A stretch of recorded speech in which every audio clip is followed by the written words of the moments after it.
Hello students, आज class 7 geography में हम आवर चेंजिंग अर्थ्स लेसन का पार्ट 2 देखने चल रहे हैं। और इस पार्ट 2 में भी बच्चों हम क्या देखने चल रहे हैं? पार्ट 2 में हम लोग मेजर लैंडफॉर्म्स देखने चल रहे हैं। मेजर लैंडफॉर्म्स में मेजर रोल हम यहाँ पर रिवर का ही देखने चल रहे हैं। ठीक है बच्चों, तो आओ मिलकर के हम अपना लेसन शुरू करते हैं। लेसन रहा कि लैंडफॉर्म्स जो है, लैंडस्केप जो है, लैंडस्केप व्हाट एवर वी सी, धरती का अपर एरिया, ठीक है, ये कंटिन्यूसली वोर्न अवे होता है। कैसा होता है? ये इरोड होता चलता है, कभी किसी माध्यम से, कभी किसी माध्यम से, कभी किसी सोर्स से, कभी किसी सोर्स से, कभी हो सकता है हवा से। आप देखते होंगे बच्चों कि कभी जब हवा बहुत तेज चलती तो आपको आंखों में धूल सी भरा जाती है आंखों में। वो क्या हुआ? लैंडस्केप पे जो पार्टिकल्स थे, डस्ट पार्टिकल कह लीजिए, या बड़ी चट्टान जब टूट टूट के टुकड़े टुकड़े और फिर वो धूल बन गई, तो वो वाली धूल आपकी आंखों में आ गई। तो हवा से भी होता है। कभी कभी बारिश का पानी देखिए, कभी तो क्रिस्टल क्लियर दिखाई देता है और कभी वो मडी मडी डस्टी या मैला सा दिखाई देता है। दैट मीन्स वाटर भी लैंडस्केप को इरोड करके ले जाता है। और कभी कभार आप देखिए, आपने शायद फिल्मों में या टीवी सीरियल्स में देखा होगा कि जो बर्फीले प्रदेश होते हैं, बर्फीले प्रदेश या पहाड़ी प्रदेश होते हैं, ठीक है, तो वहाँ पर दो एक्टिविटीज़ आप देख लेते होंगे। एक तो ये कि बड़ा सा पहाड़ का टुकड़ा गिरता हुआ नीचे आ रहा है हेवी रेन के कारण, लैंडस्लाइड कहते हैं उसे, भूस्खलन कहते हैं शायद हिंदी में। और कभी कभी क्या होता है, आइस के बड़े बड़े टुकड़े, वो एवलांचेस भी कह सकते हैं उसे, और नीचे आकर के वो ग्लेशियर्स हो जाते हैं। तो ये सब भी अपने साथ ज़मीन का कुछ टुकड़ा साथ में लेकर चलते, पेड़ पौधे भी लेकर चल लेते हो, तो काफ़ी इंसानों को, घर को, सबको, द्वार को, सबको लेकर भाग जाते हो नीचे। तो इन हाल कहा जा रहा है कि ये सभी जो प्रोसेस है ये होती है, इसे अपनी ज्योग्राफी में हम इसे वेदरिंग कहते हैं। ठीक है बच्चों, तो the landscape is being continuously worn away by 2 process. हमारा जो लैंडस्केप है ये 2 प्रोसेस से इरोड होता है, बहता है या खुरचा जाता है इन नॉर्मल लेमन लैंग्वेज में। ठीक है, तो वेदरिंग एंड इरोजन। अब वेदरिंग क्या है? W weathering and B breaking. तो वेदरिंग हो रही है यानी कि ब्रेकिंग हो रही है। ब्रेकिंग क्या है कि हो रही है? यहाँ पे आप देख लीजिए, आप इमेज खास तौर पे देख रहे होंगे कि breaking off the rocks on the earth surface. Earth surface पर जो रॉक्स है, बोल्डर्स है, बड़े बड़े पत्थर है, उनका टुकड़ों टुकड़ों में टूटना, दैट इज वेदरिंग। ठीक है बच्चों, इतना समझ में आ रहा है आपको? आगे बढ़ते हैं। Movement of sediments by different agent. Different agent यानी कि कुछ भी हो सकते हैं वो। यहाँ पे you might not be seeing because of the recording symbol या आइकन आप कह सकते हैं, पर वहाँ पर एजेंट लिखा है, like water, wind and ice. Again sediments क्या होते हैं बच्चों? बड़ी बड़ी राख का टुकड़ों में बदल जाना, बहुत टुकड़े में बदल जाना, और उसके बाद बहुत छोटे छोटे टुकड़ों में बदल जाना, दैट इज सेडिमेंट्स में बदल जाना, धूल माटी रेत में बदल जाना। वो उनका डिफरेंट एजेंट्स के द्वारा। अब एजेंट कौन है यहाँ पर? वाटर है, विंड है और आइस है। इनके थ्रू हमारे जो सेडिमेंट्स है, धूल है, धक्कड़ है, ये कह लीजिए आप, ठीक है, इनका बहकर जाना कैसा जाता है? पानी से आप देख रहे हैं, हवा से आप देख लीजिए बच्चों, हवा से भी जाता है, हवा से भी धूल उड़ती है, जैसा कि मैंने in the beginning I told you. और आइस से भी जाता है बच्चों। आइस से कैसे जाता है? आइस माउंटेन्स पर जमे हुए हैं, ये वहाँ से जब एवलांचेस के फॉर्म में, बड़े भारी एक छोटे हिल के फॉर्म में भी आते हैं, बिल्कुल बहते हुए, और अपने साथ में जो सामने आता है सबको लेकर के निकल जाते हैं। आप देख लीजिए, इस तरह से एवलांचेस आते हैं और ये अपने साथ में धूल, मिट्टी और बड़े बड़े रॉक्स को लेकर के नीचे चले जाते हैं। क्लियर हुआ इतना बच्चों?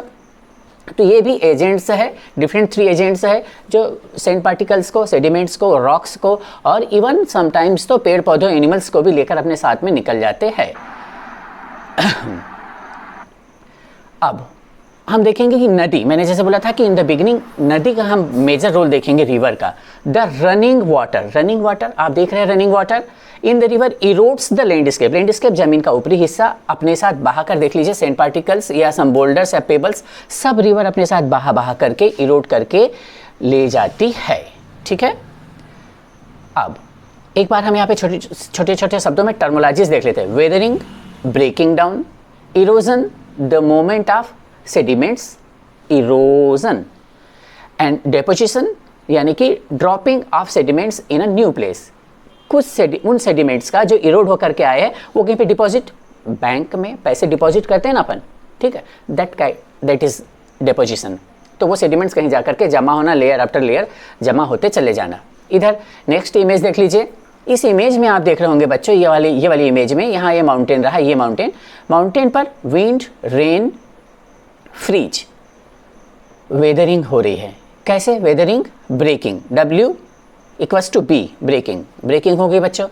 तो कैसे होती है ब्रेकिंग? विंड से, रेन से and freezing breakup rocks. Freezing समझ लीजिए, ये माउंटेन है, ये माउंटेन देख रहे हैं आप बच्चों, ठीक है, ये माउंटेन देख लिया। इसमें कहीं ना कहीं कुछ ना कुछ तो सॉइल का पोर्शन भी होता है या रॉक भी होती है, और वो यदि सॉइल रॉक थोड़ी सी क्रेक है, इसमें पानी आ जाएगा बच्चों, पानी आएगा, ये फ्रीज होगा, ये आइस बन जाएगा, आइस होगा तो एरिया स्पेंड होगा तो क्रेक होंगे, दैट मीन्स टूटना, ब्रेकिंग, एंड देन वेदरिंग होगी। वो टूटा हुआ हिस्सा फिर धीरे धीरे नीचे आएगा, कई माध्यम से आएगा। बहुत तेज हवा से आ सकता है, बहुत तेज बारिश से आ सकता है, या जैसे मैंने बताया एवलांचेस या ग्लेशियर्स में नीचे आ सकता है। अब आ रहा है नीचे, नदी के माध्यम से नीचे आ रहा है बच्चों। तो ये नदी देखिए आपकी बहती हुई है, रेड एरो के साथ साथ नदी आ रही है, ठीक है। तो ये इरोजन कर रही है, क्या कर रही है? इरोड कर रही है, मृदा क्षरण ऐसा कुछ बोलते हैं हिंदी में प्यारे बच्चों, देख लीजिए हिंदी इसका। हाँ, और लाया और ये देखिए कहीं किसी खास वाटर बॉडी में आकर के ये जमा हो गया, डिपॉजिट हो गया, ठीक है। Materials deposited in new spot, from that spot the sediments have reached to the another spot that is there. Perhaps you might have got the idea what I am saying. अब बच्चों, work of river अपने साथ landscape का upper area Erode करके ले जाती है, ठीक है। साथ ही साथ ये जो पानी रॉक पर से, running water in the river erodes the landscape, erode कर दिया। और ये tumbles at steep angles, tumbles ऊपर से नीचे गिरता है, एंड एक एंगल पर वो डायरेक्ट नीचे गिरता है, तब इस तरह के फॉर्मेशन को वाटरफॉल कहते हैं। अब देख लीजिए यहाँ पर एक वाटरफॉल करता क्या है। आप देखेंगे ब्लैक सा पोर्शन है, एक कर्सर आप देखते घूमते हुआ देख रहे होंगे, ये कर्सर, ये रॉक हार्ड सरफेस है, इसके नीचे ये सॉफ्ट सरफेस है, हार्ड सरफेस के नीचे सॉफ्ट सरफेस है। अब ऊपर से वाटरफॉल गिर रहा है, ठीक है। ये इसका जो वीडियो है बड़ी जल्दी खत्म हो जाएगा, इसलिए मैं इससे पहले बोल देना चाहता हूँ आपसे, ये हार्ड रॉक है, इस पर से ये वाटरफॉल नीचे गिर रहा है, ठीक है। और यहाँ पे एक एंगल बन रहा है, ठीक है। In that way if it falls, water is falling, in that sense it is waterfall, हो गया वाटरफॉल। अब ये करता क्या है? ये जो हार्ड रॉक है, इसके नीचे की सॉफ्ट रॉक धीरे धीरे पानी के कारण घुलती हुई क्षरण होते रहता है, इसका घुलते जाती है। और ये भाई साहब जो काले वाले हैं ना, ये हार्ड रॉक, ये ऊपर ही टंगी रहती है। तो कब तक टंगी रहेगी? उसके लिए बेस ही नहीं है। तो फिर इसमें इसका टुकड़ा होना शुरू हो जाता है, इसका भी धीरे। जब इसका भी टुकड़ा होने लग जाएगा, ये भी ब्रेकिंग होने लग जाएगी, तो भाइयों ये सोच के चलिए, ये पहाड़ था और ये वाटरफॉल आ रहा था, ठीक है। अब वाटरफॉल आ रहा था, वाटर गिर रहा था, ठीक है। तो बाद में क्या होगा, जब उसके ठीक नीचे की ये मिट्टी इरोड हो रही है, यहाँ की मिट्टी इरोड हो रही है, ठीक है। और ये वाली तो हार्ड रॉक है, तो ये इरोड होते चल रही, तो हार्ड रॉक कब तक के दम लेगी भाई? और इतना चौड़ा है ये एरिया, ठीक है। अब क्या होगा, ये यहाँ से तो ये इरोड हो ही गई है, ये यहाँ से ये इरोड हो गई है पानी के कारण, सॉफ्ट रॉक, हार्ड रॉक अब यहाँ पर टंगी हुई है। कब तक के दम लेगी ये हार्ड रॉक? ये भी धीरे धीरे टूटने लग जाएगी। तो ई नाल यहाँ पर एक स्ट्रेट नाली कह लीजिए आप, या नया शेप बन जाएगा।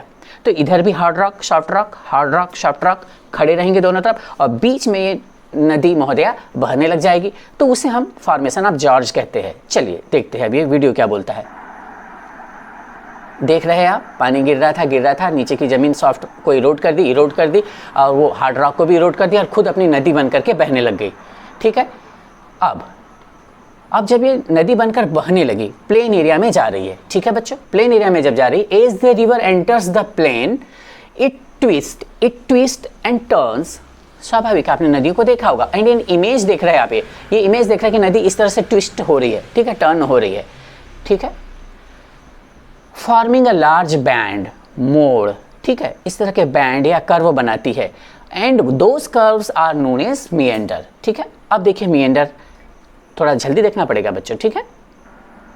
ये नदी बहते हुए जा रही थी, ये बहते हुए ये फ्लो हो रहा है, ये इधर आ रही है, एंड देन इधर कहाँ चलेगी, फिर ये, ठीक है, आपने देख लिया, ठीक है। अब ये बहते हुए जब जा रही तो उस वाले एंड पर, तुम्हारे तरफ वाले एंड पर ये ज़्यादा फोर्स से जाती है, और ड्यू टू सेंट्रीफ्यूगल फोर्स, कौन सा फोर्स कहा बच्चों? सेंट्रीफ्यूगल फोर्स, उस फोर्स से बाहरी वाली बैंक, बाहरी वाले किनारे को ये ज़्यादा इरोड करती है, और इनसाइड वाले किनारे पर ये सेडिमेंट्स को जमा करते रहती है, और बाहर वाली किनारे को इरोड करते रहती है। यहाँ पर एक डायग्राम भी दे रखा है, उससे समझने की कोशिश कीजिए। ये रहा ये डायग्राम में कर्सर मूव होते आप देख ही रहे होंगे बच्चों, ये कर्सर, ठीक है। तो ये water flows slowest on inside curve, मोड़ के अंदर वाले कर्व पर ये नदी है, तो इसका ये इनसाइड वाला कर्व है, इसमें इसका बहाव स्लो रहेगा, परंतु जो बाहरी है, बाहरी वाले बैंक किनारे पर इसका बहाव ज़्यादा रहेगा, and that is due to centrifugal force. Centrifugal force, और एक जल्दी से समझिए बच्चों, ये क्या होता है?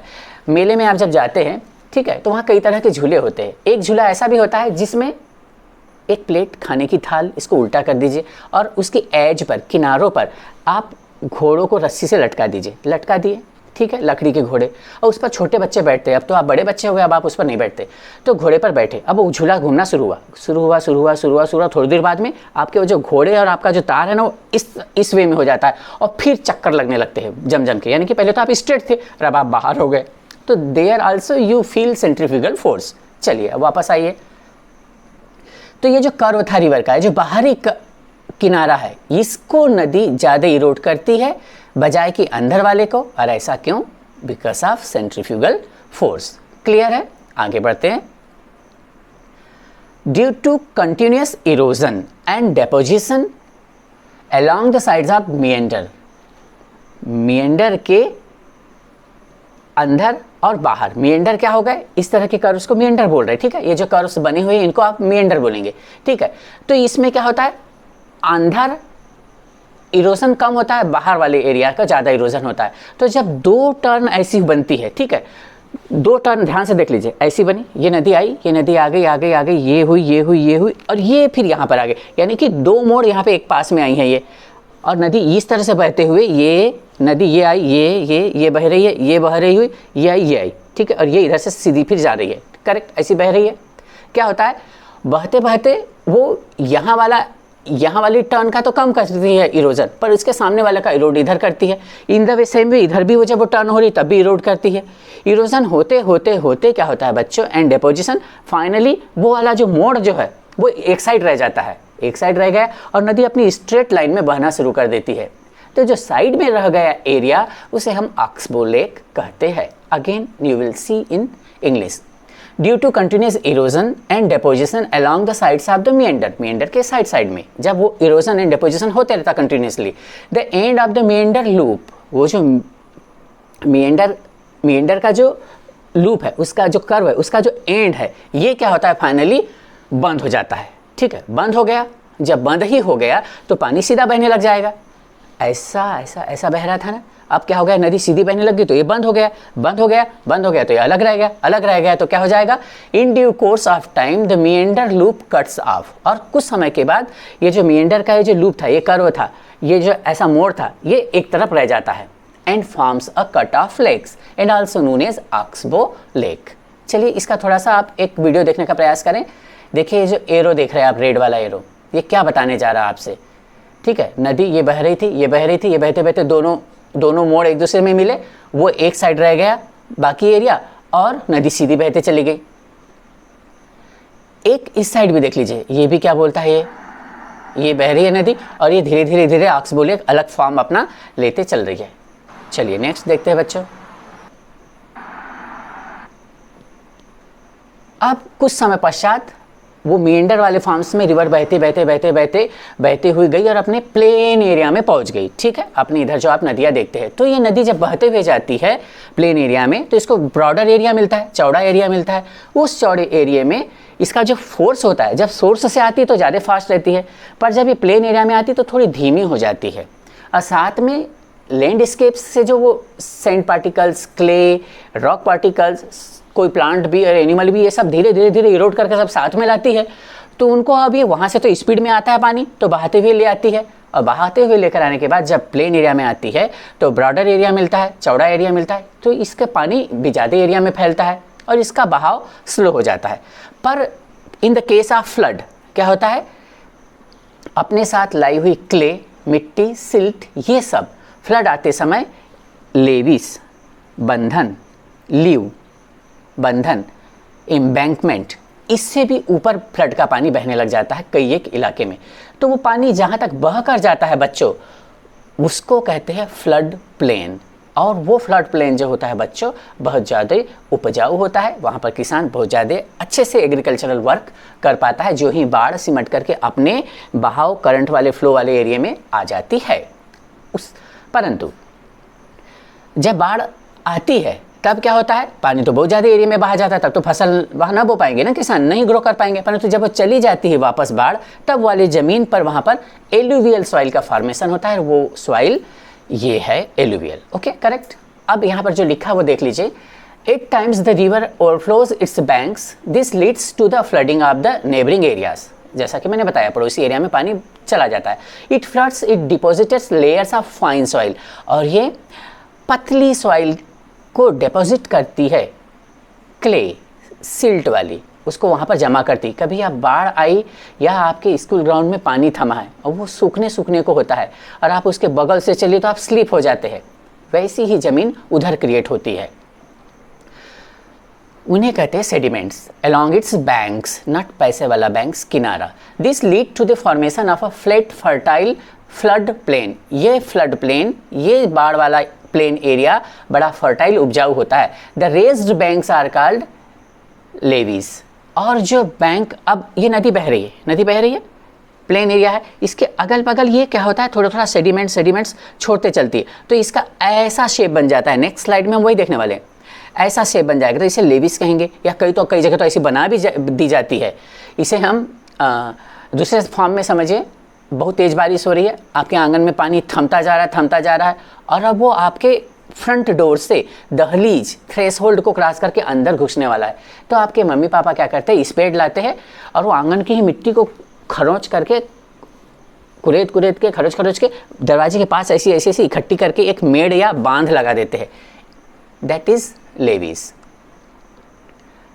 दूसरे फॉर्म में देख लीजिए, during the flood water slowed at banks, silts are deposited. ये फ्लड आ रही है, ब्लू वाली फ्लड है, ठीक है, जहाँ पर कर्सर घूम रहा है, ये फ्लड है। ये अपने बैंक किनारों पर ये सिल्ट्स को, अपनी भाषा में रेत मिट्टी को जमा कर देती है, ठीक है। यहाँ पर क्या हो रहा है, सेकंड इमेज में यहाँ पे भी वही काम हो रहा है, थोड़ा ज़्यादा हो रहा है। यहाँ पे क्या है, रिवर बेड में भी रेत मिट्टी जमते जा रही है, रेत मिट्टी जम रही है, और बगल में भी ये जो लेवी है ये और बड़ी हो गई है। थर्ड इमेज में क्या कहा जा रहा है कि जो फ्लडिंग एरिया है, जो इसका करंट है, बहाव है, वहाँ पर भी सिल्ट, मिट्टी, रेत जमा होते जा रही है, ठीक है, पर बगल में और ज़्यादा हो जा रही है, तो वाटर लेवल और ऊपर जा रहा है। ये लेवी है। लेवी को एक और तरीके से यहाँ समझाया गया है इस चित्र से, ये चित्र भी देख लीजिए, ये पानी, ठीक है, ये चैनल, रिवर चैनल, और ये यहाँ पर बगल बगल में ये वैली है, यहाँ पर ही वो लेवी का क्रिएशन फॉर्मेशन होता है। As the river approaches the sea, अब जैसे ही नदी समुद्र के पास तक पहुँचती है बच्चों, ठीक है, समुद्र के पास तक पहुँचती है, मैं पढ़कर सुना दूं क्योंकि यहाँ पर एक ब्लैक स्पॉट आ रहा है।